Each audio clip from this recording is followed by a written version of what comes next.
ഉദ്ധാനം ചെയ്ത ശേഷം ഈശോ തൻ്റെ ശിഷ്യന്മാർക്ക് പ്രത്യക്ഷപ്പെട്ടിട്ട് ആദ്യം പറഞ്ഞ കാര്യം എന്താണെന്നറിയാമോ? നിങ്ങൾക്ക് സമാധാനം. ഈശോയ്ക്ക് മറ്റെന്തെല്ലാം കാര്യങ്ങൾ പറയാമായിരുന്നു, എന്തെല്ലാം കാര്യങ്ങൾ ചെയ്യാമായിരുന്നു, എന്തെല്ലാം കാര്യങ്ങൾ ഈശോയ്ക്ക് കൊടുക്കാമായിരുന്നു. അതൊന്നും ഈശോ ചെയ്തില്ല. ഈശോ അവർക്ക് പ്രത്യക്ഷപ്പെട്ടപ്പോൾ ആദ്യം കൊടുത്തത് സമാധാനമാണ്. അതെന്തുകൊണ്ടാണെന്നറിയാമോ?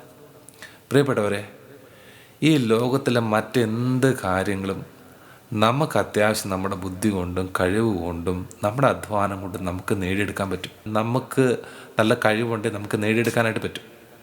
സമാധാനം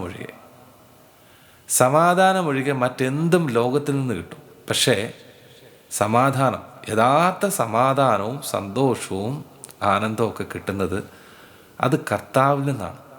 കർത്താവിൽ നിന്ന് മാത്രമാണ് നമുക്ക് യഥാർത്ഥ സമാധാനം കിട്ടുകയുള്ളൂ. ലോകം സമാധാനവും സന്തോഷമൊക്കെ തരില്ല എന്ന് പറയുന്നില്ല. ലോകത്തിൻ്റെ സമാധാനം ആസ്വദിച്ച് ജീവിക്കുന്നവരുണ്ട്. പക്ഷേ ഈശോ യോഹന്നാൻ്റെ സുവിശേഷത്തിൻ്റെ 14-ാം അധ്യായത്തിൻ്റെ 27-ാം തിരുലിഖിതത്തിൽ വളരെ വ്യക്തമായിട്ട് പറയുന്നുണ്ട്. അവിടെ ഈശോ പറയാണ്, എൻ്റെ സമാധാനം നിങ്ങൾക്ക് ഞാൻ നൽകുന്നു, ലോകം നൽകുന്നത് പോലെയുള്ള സമാധാനമല്ല ഞാൻ നൽകുന്നത് എന്നാണ് ഈശോ പറഞ്ഞത്. ഈ ലോകം തരുന്ന സമാധാനത്തിനൊരു പ്രശ്നമുണ്ട്. അതെന്താണെന്നറിയാമോ? അതങ്ങോട്ട് അനുഭവിച്ച് കുറച്ച് കഴിഞ്ഞ് കഴിയുമ്പോഴത്തേനും നമ്മൾ മടുക്കും. അതിനൊരു സ്വാദില്ലാതെ പോവും, അതിനൊരു ടേസ്റ്റ് ഇല്ലാതെ പോവും. അല്ലെങ്കിൽ ആ സമാധാനം അധികം കാലം നിലനിൽക്കില്ല. എന്നാൽ ഈശോ തരുന്ന സമാധാനം എങ്ങനെയാണെന്നറിയാമോ? ആ സമാധാനം എന്നേക്കുമായിട്ട് നിലനിൽക്കും. ആ സമാധാനം പണം കൊടുത്താൽ കിട്ടില്ല. ആ സമാധാനം ഫ്രണ്ട്ഷിപ്പിലൂടെ കിട്ടില്ല. ആ സമാധാനം ഈ ലോകത്തിൻ്റെ ഒരു ആനന്ദത്തിൽ നിന്നോ, ഈ ലോകത്തിൻ്റെ ഒരു സാഹചര്യത്തിൽ നിന്നോ, ഈ ലോകത്തിൽ നിന്ന് എവിടെ നിന്നും ഒരു വ്യക്തിക്ക് കിട്ടില്ല. തമ്പുരാൻ്റെ അടുത്ത് ഒരു കുറച്ച് നേരം പോയി ഇരുന്ന് നമ്മുടെ മനസ്സൊക്കെ തുറന്ന് ഒന്ന് പ്രാർത്ഥിച്ച് നമ്മുടെ സങ്കടങ്ങളോ നമ്മുടെ വേദനകളോ നമ്മളെ തന്നെ ഒന്ന് പൂർണ്ണമായിട്ട് സമർപ്പിച്ച് അവൻ്റെ മുന്നിൽ ഒരു മണിക്കൂർ ഒന്ന് ഇരുന്ന് കിട്ടുമ്പോൾ അനുഭവിക്കുന്നൊരു സമാധാനം ഉണ്ടല്ലോ, അത് നമുക്ക് പറഞ്ഞറിയിക്കാൻ പറ്റാത്തൊരു സമാധാനം. അത് പണം കൊടുത്താൽ കിട്ടില്ല, അത് വ്യക്തികളിൽ നിന്ന് കിട്ടില്ല, അത് പവർ കൊണ്ട് കിട്ടില്ല, ഈ ലോകത്തിൽ നിന്ന് എവിടെ നിന്നും കിട്ടില്ല. അത് ഈശോയുടെ അടുക്കൽ നിന്ന് മാത്രമേ കിട്ടുള്ളൂ. പിന്നെ ഈശോ അവർക്ക് സമാധാനം ആദ്യം കൊടുക്കുന്നത് എന്തുകൊണ്ടാണെന്നറിയാമോ? മറ്റൊന്നും പറയാതെ, മറ്റൊന്നും കൊടുക്കാതെ എന്തുകൊണ്ടാണ് ഈ സമാധാനം ആദ്യം തരുന്നതെന്ന് വെച്ച് കഴിഞ്ഞാൽ, സമാധാനം ആദ്യം കൊടുത്താലേ മറ്റെന്ത് കൊടുത്തിട്ടും കാര്യമുള്ളൂ. സമാധാനം ആദ്യം കൊടുത്തു കഴിഞ്ഞാൽ മാത്രമേ മറ്റെന്ത് കൊടുത്താലും അത് ഉപകാരപ്പെടുകയുള്ളൂ, അല്ലെങ്കിൽ അതൊരു അനുഗ്രഹമായിട്ട് മാറുകയുള്ളൂ. ഇപ്പം സമാധാനമില്ലാത്ത മനസ്സിലേക്ക് ഉപദേശങ്ങൾ കൊടുത്തു കഴിഞ്ഞാൽ ഒരു കാര്യമില്ല. സമാധാനമില്ലാത്ത മനസ്സിലേക്ക് മറ്റെന്ത് പറഞ്ഞു കൊടുത്താലും ഒന്നും കയറിയല്ല. ഇപ്പം മക്കൾക്ക് അവർ പഠിക്കുമ്പോൾ അവർക്ക് സമാധാനമില്ല, അവർക്ക് പഠിക്കാനായിട്ട് പറ്റില്ല.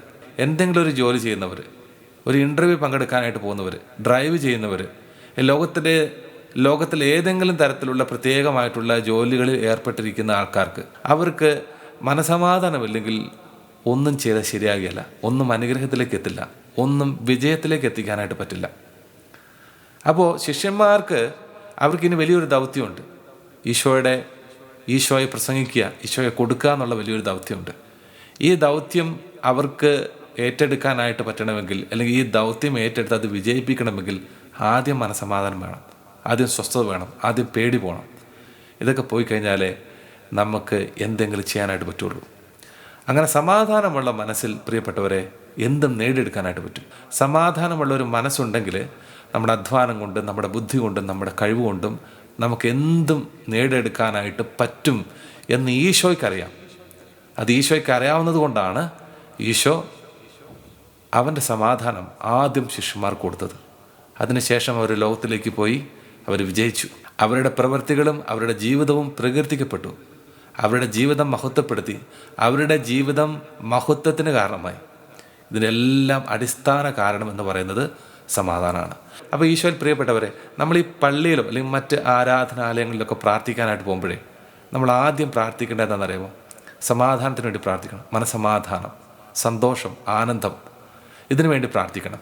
ഇത് നമ്മുടെ ജീവിതത്തിൽ വന്നാൽ പിന്നെ ബാക്കി എന്തും ചെയ്യാനുള്ള കഴിവും കരുത്തും ആരോഗ്യവും ജ്ഞാനവും ബുദ്ധിയും കർത്താവ് നമുക്ക് തന്നിട്ടുണ്ട്.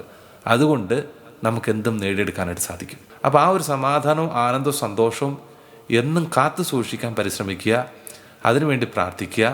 ആ ഒരു കാര്യത്തിന് വേണ്ടി ഈശോയുടെ അടുക്കൽ പോകാൻ നമ്മൾ ഒരിക്കലും മടി കാണിക്കരുത്. ആമേൻ. ഈ ഒരു കൃപ നമ്മളിലേക്ക് നിറയാൻ വേണ്ടിയിട്ട് നമുക്ക് ഒരു ആശീർവാദം സ്വീകരിച്ച് പ്രാർത്ഥിക്കാം.